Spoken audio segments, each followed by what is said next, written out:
Hello and welcome to the Fundamentals of Lute Playing. My name is Laudon Schuett, and today I'm just offering you the next piece in the course to work on. This is a little Fantasia by Francesco da Milano. Just a reminder, I am growing my nails out for a future episode on nail use, historical nail use, and so I sound a little tinnier today than maybe I usually do. This Fantasia is a contrapuntal fantasy, and that means that it uses imitative counterpoint. There are these subjects, and I'll give you an example right in the beginning.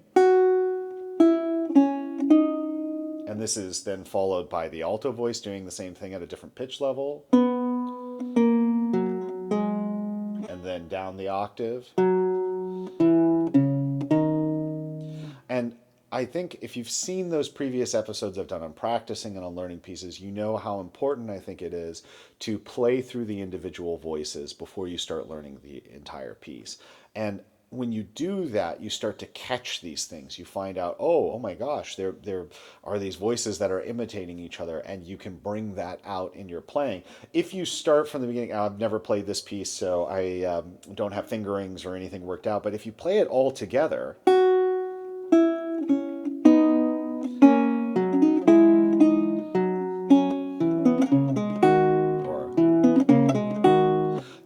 that gets buried, I think, especially if you're just reading through and you're not thinking about it. So taking the time to go through the piece, play the individual voices, and discover what's hidden in there is very helpful.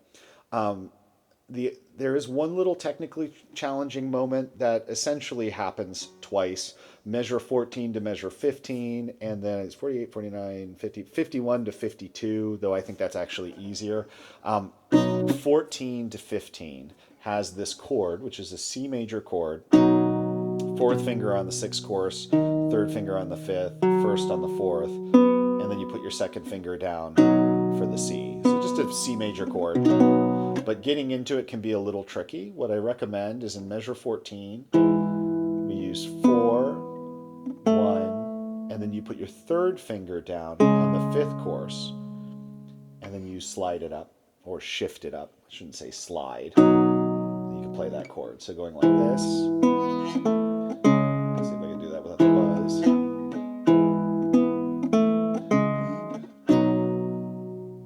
Practice that very slowly.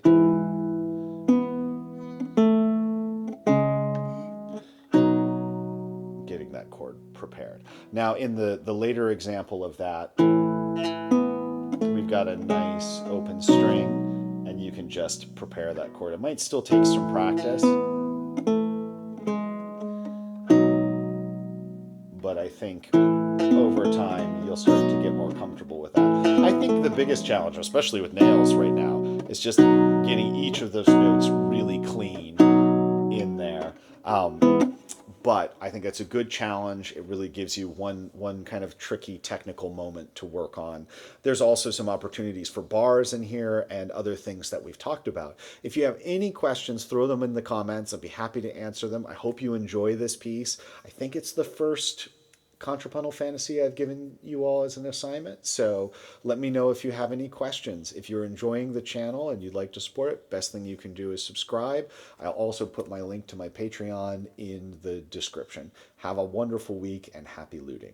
Bye-bye.